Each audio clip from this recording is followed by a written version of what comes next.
I just wanted to touch on that because Mama sent that text to me with that story, and I wanted to make sure that story went into this podcast and that we gave it serious thought. But the next I time won't, she send me a I text, won't I'm say in. one, Go ahead. I won't say one thing. I know what I don't want. Mm-hmm. I don't want Jeff Van Gundy to come back and coach the Rockets. No more '90s coaches. No more coaches that haven't coached since the late '90s, early 2000s. The game has changed. Because they're gonna try to bring back these big old Yeah, bulky it's centers just, like Shaq, and they can't yeah. keep up. Jeff, you want to come? Jeff wants to come and get back in coaching. Get on the assistant. Be a lead assistant. Right. Be a defensive coordinator. Do what you do. Even defenses have changed. So like what I like Jeff Van Gundy as an announcer. I'll say that. Yeah. Let's let him stick to announcing. Now I wouldn't mind Mark Jackson. I wouldn't mind Mark Jackson being the coach. I don't consider him a retread though. I think he laid the foundation in Golden State, turned them around real quick, and then again it comes down to relationships. He made enemies with some people, and I think he's been still being held against him. He's being blackballed. All right, well let's move on again. I just want to next time Mama send me a text, I want to ask her to come on the show and talk about the text that she sent me. So she don't just be reading titles and then sending it to me, and then I have to filter through it all. So during a recent interview with LeBron James, he stated that winning the title against his former team, the Miami Heat, wouldn't have any extra meaning. Brother, let's go ahead and talk about that. I'll let you go first because I have my points of view on it, but I'm gonna let you go first and talk about it and see what. It won't have any extra meaning from the standpoint of, the bigger picture for LeBron James is about winning titles. He want to be considered he want to be considered the greatest player of all time. He want to knock down. He chasing the ghost of Jordan. He want to climb that mountain. He's got to win more championships because I only have one thing to say to you. What? Look, so from that standpoint, yeah, it probably don't have any more meaning. But I don't believe for 1 second that LeBron James, the way he left Miami high and dry, how he ghosted Pat Riley when he left the last time, he ghosted Dwayne Wade, almost ruined their friendship. Chris Bosh ain't never been the same. Listen, it'll be it'll be an even greater feeling for him to go in there, beat Miami, stick it to Pat Riley, be able to talk noise to Dwayne Wade, for the rest of your life. When we beat your team, it'd be even better for him if he swept them, which would be another thing, another feather in his cap because Michael Jordan never swept anyone in the NBA Finals. So no, I don't believe for 1 second that LeBron James is not looking at this finals against Miami as a chance to just get back at Pat Riley, Miami, stick it to him and say, hey, I made the right decision.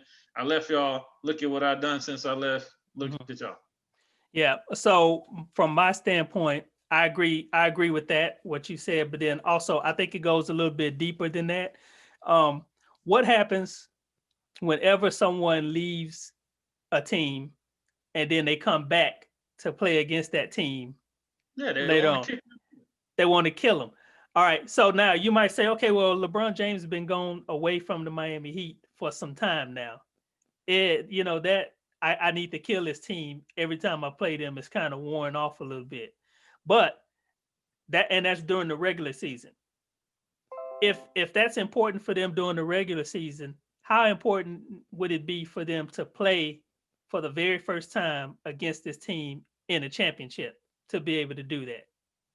I think it's a statement. And I don't believe LeBron James for a second that he don't care much about, or it don't mean much to him about beating Miami Heat. Another thing I think LeBron James is attempting to downplay the significance of it is he definitely knows that his teammates are feeling the pressure that to help him be able to beat his former team that he won a few championships with. And so he's kind of like trying to take that pressure off his teammate. This is not a knock on LeBron James. This is like an ultimate leadership move to make sure that your team don't feel that much pressure going into a championship series. Another thing he's trying to do is pretty much keep Butler docile. You know what I'm saying? If I go in and you ask me that question and I say, yeah, it's very important. This is the biggest game of my life. I want to make sure that we go in there and we destroy Jimmy Butler. You know what that's going to do for Jimmy Butler? Yeah, it's going to hype him up. It's going to hype him up, and it's going to make him realize that. And you don't need much to hype. Well, hold on. You don't need much to hype Jimmy Butler up anyway. Yeah, he don't need nothing to hype him up. You definitely don't want to give him no added fuel to the fire to make him even that much more like, okay, if LeBron James see this as a really big deal, then, how big of a deal is it? And it's kind of one of them things to where it's like, it's strategy. It's strategy. Yeah. I think this series, the final series, is not about Jimmy Butler. I thought that the keys to the series is going to be more Bam Adebayo and how much of a problem he could be. Switching on to LeBron, meeting LeBron at the, how much of a problem can he give LeBron and Anthony Davis, right?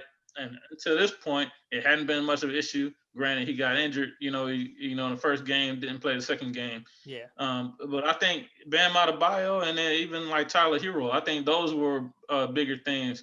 But I'll put it like this, you married, I'm married, we've been married for a long time, but we all have ladies. Exes. Sorry, ladies, we off the market, I hate to break it to y'all, but I got snatched up like almost 20 years ago, been off the market.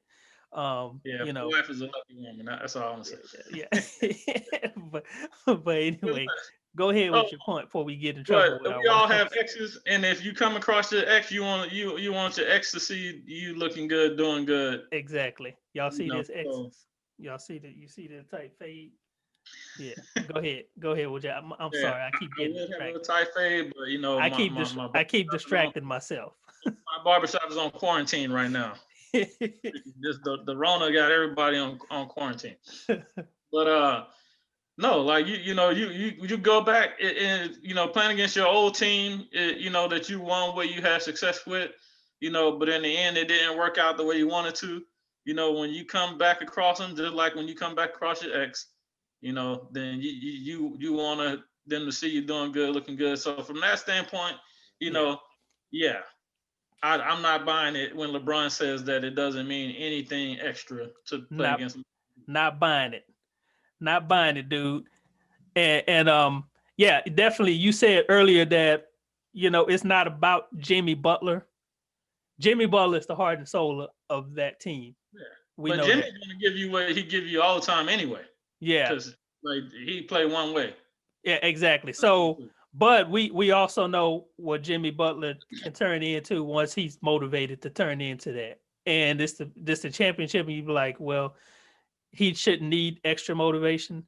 But we also playing in a bubble too for the very first time for a championship series, and there's not many fans around. So you try to get as much motivation as you can get from anywhere that you can get it from.